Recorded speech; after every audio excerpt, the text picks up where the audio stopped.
میں نے کہا روٹی کہاں سے آ گئی؟ یہاں تو کئی دنوں کے فاقے ہیں، تو کئی دنوں کی غربت ہے، یہاں تو اس گھر میں تو فقیری ہے۔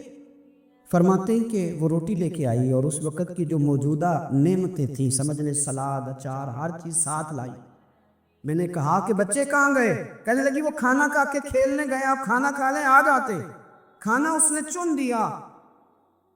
میں نے حیرت انگیز لہجے میں ساری نعمتیں اپنے دسترخوان پہ دیکھ کر کے بیوی سے پوچھا یہ کہاں سے آیا کھانا؟ بچوں کو تو نے کہاں سے کھانا کھلایا؟ یہ سارا کچھ کیسا ہے؟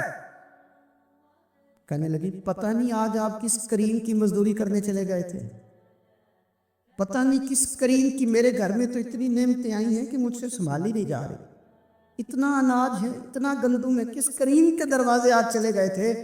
یہ کہتے کہتے وہ اٹھی اور اٹھ کر کے کہنے لگی پہلے بڑا کچھ آیا تھا، اب کیا لے آئے ہو؟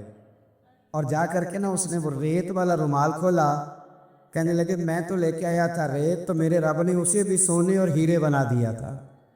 جب آپ کی توجہ اللہ کی جانب، میرے نبی پاک صلی اللہ تعالیٰ علیہ وسلم نے فرمایا ہر چیز اپنے رب سے مانگ، ہر چیز مانگ، ہر چیز مانگ۔ یا رسول اللہ کیا کچھ؟ میرے محبوب نے فرمایا تیرے گھر میں نمک بھی ختم ہو جائے تو وہ بھی اپنے رب سے مانگا کر، تو مانگنا وہ تجھے دے گا، تو اس کی بارگاہ میں کشکول طلب دراز تو کرنا۔ اور ترمذی شریف میں عجیب لفظ ہے، رسول کائنات نے فرمایا، رب کریم فرماتے ہیں جب میرا بندہ ہاتھ اٹھاتا ہے نا تو مجھے حیا آتی ہے کہ میں خالی کیسے لوٹا دوں اس کے۔ ایک صحابی حاضر خدمت ہویا، عرض کی یا رسول اللہ صلی اللہ علیہ وسلم میرے گھر میں غربت رہتی ہے، کیا کروں؟ نبی پاک علیہ السلام نے فرمایا جب بھی گھر جایا کرنا گھر والوں سے سلام لیا کر، گھر والوں سے کیا کہا کر؟ السلام علیکم، جب بھی گھر جایا، یعنی گھر آیا، اب گھر والوں نے بتایا کہ ماچس کی ڈبیا تو لے آؤ، اب یہ دکان کونے پہ تھی گھر والے پہ، وہاں سے ماچس کی ڈبیا لے کے واپس گیا تو کہنے لگا السلام علیکم۔ پھر گھر والوں نے کہا وہ بتانا یاد ہی نہیں رہا چینی بھی ختم ہو گئی ہے، تو یہ پھر گیا چینی لینے، لوٹ کے آیا تو کیا کہا؟ جب اللہ چاہتا ہے تو کہے، جب اللہ کے رسول چاہتے ہیں تو کہے۔ اس کا ترجمہ یہ ہے کہ تو کہہ، تو سلام لے، اللہ رسول چاہ رہے ہیں کہ تو سلام لے تاکہ تیرے گھر میں سلامتیاں ڈال دی جائیں۔ تو فرمایا سلام لینی ہے تو نے، اور ساتھ تو نے اس طرح کرنا ہے کہ 3 دفعہ سورۃ اخلاص کو پڑھنا ہے۔ امام قرطبی نے اس کو لکھا ہے۔ اس نے کہا حضور غربت بڑی ہے، غربت بڑی ہے تو کہ وظیفہ بتائیں؟ فرمایا جب بھی گھر جاؤ سلام لو اور 3 دفعہ سورۃ اخلاص پڑھو۔ وہ صحابی کہتے ہیں میں پکا ہو گیا۔ اب وہ کچھ دنوں کے بعد، کچھ عرصے کے بعد، کچھ مہینوں کے بعد واپس آئے تو صحابہ کرام علیہم رضوان فرماتے ہماری خواہش تھی کہ یہ کچھ بیان کرے، اب بتائے جو وظیفہ لے کے گیا تھا اس کا رزلٹ کیا نکلا؟ کہتے اس نے بڑی حیرت انگیز بات کی، حیرت انگیز عجیب انداز میں۔ کچھ لوگوں کا دل ہوتا ہے نا کہ مجھے ملے میرے پڑوسی کو نہ ملے، اور کچھ کا دل ہوتا ہے یار مجھے بھی ملا ہے اور الحمدللہ میرے پڑوسی کو ملا ہے۔ تو صحابی جب حاضر ہوئے تو صحابہ کہتے ہیں ہمیں تجسس تھا کہ یہ کچھ بتائیں، تو حضور نے فرمایا کیا حال ہے تیرا؟ کہا یا رسول اللہ کمال ہی ہو گئی ہے حضور، میں جب بھی گھر جاتا ہوں سلام لیتا ہوں اور 3 دفعہ سورۃ اخلاص پڑھتا ہوں، میں تو امیر ہو ہی گیا ہوں، میرے تو ہمسائے بھی امیر ہو گئے۔ کتنا پیارا ہے یہ جملہ، کتنا حسن ہے، اتنا اچھا لفظ کسی اور کے پاس ہے ہی نہیں جو الفاظ ہمیں ہمارے رسول نے عطا فرمائے۔ اس کو اپنائیے، اس کو اپنائیے۔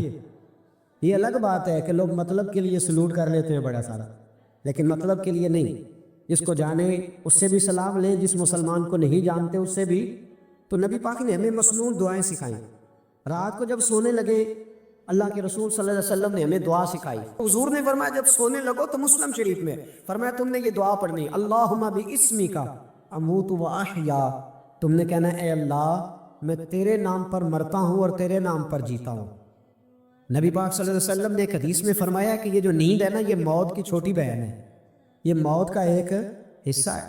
جس طرح انسان سو جائے تو کوئی خبر نہیں ہوتی کیا ہو رہا ہے، بالکل وہ اٹھا ہے تو اس نے کہا ہو یہ کیا ہوا، سو جاتا ہے نا آدمی اسے خبر نہیں ہوتی، اوہو میں نے تو 11 بجے اٹھنا تھا یہ تو 3 بج گئے، اب اسے خبر نہ رہی۔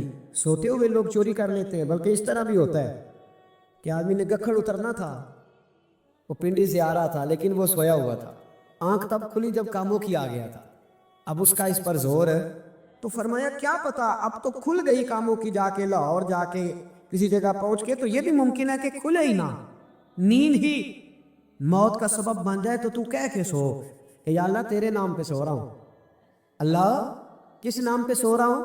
یار اگر ہم ان دعاؤں کا حسن سمجھے مت، اللہم باسمی کا اموت واحیا، یا اللہ میں تیرے نام پہ سوتا ہوں اور تیرے نام پر اٹھتا ہوں، گویا کہہ رہا یا اللہ میری نیند بھی تیرے فضل سے ہی ہے، اور اگر آنکھ کھل جائے تو وہ بھی تیرے فضل سے۔ کتنا اعلیٰ نبی پاک علیہ السلام نے انداز سکھایا۔ اور پھر بخاری شریف میں حدیث موجود ہے، فرمایا جب اٹھو تو کہو الحمدللہ الذی احیانا احیانا بعدما اماتنا والیہ النشور۔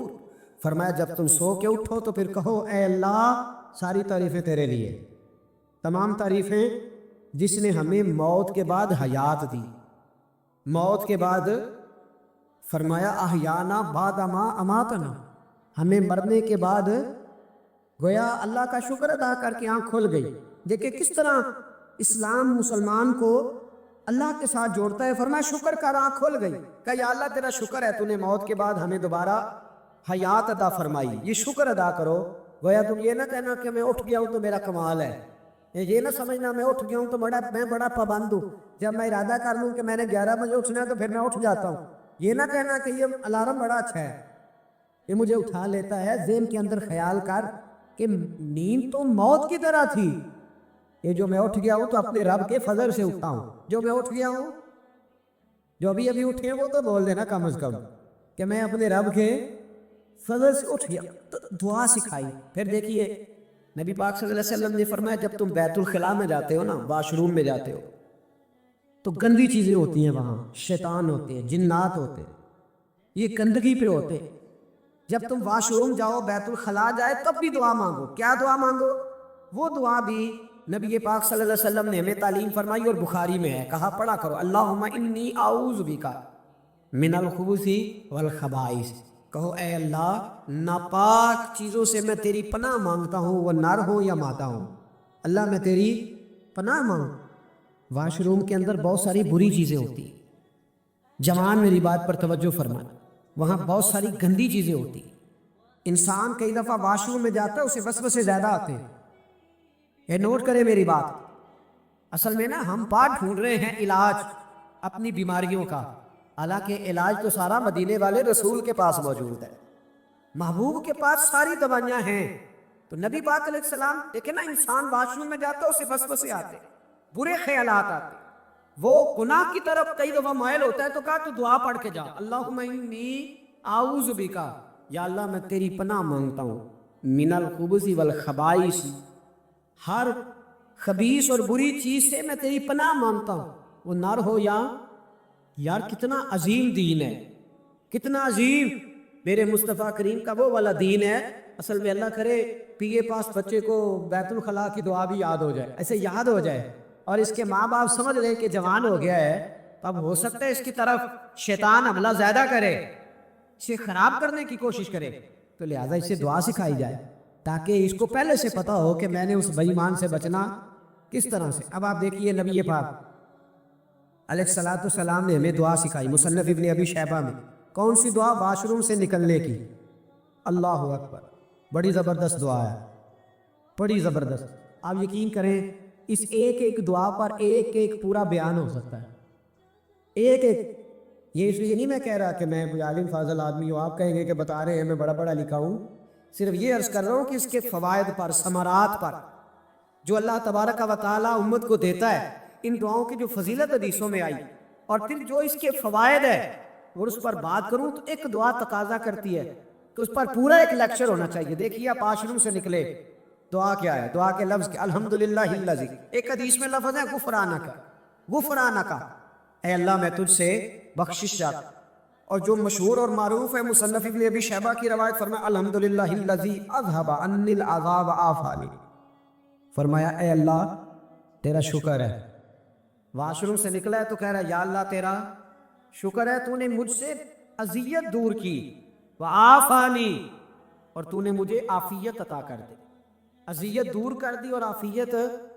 بولیے واش روم سے نکلا ہے تو کیا کہتا ہے؟ یا اللہ تیرا شکر ہے، تو نے مجھ سے اذیت دور کر دی اور مجھے عافیت۔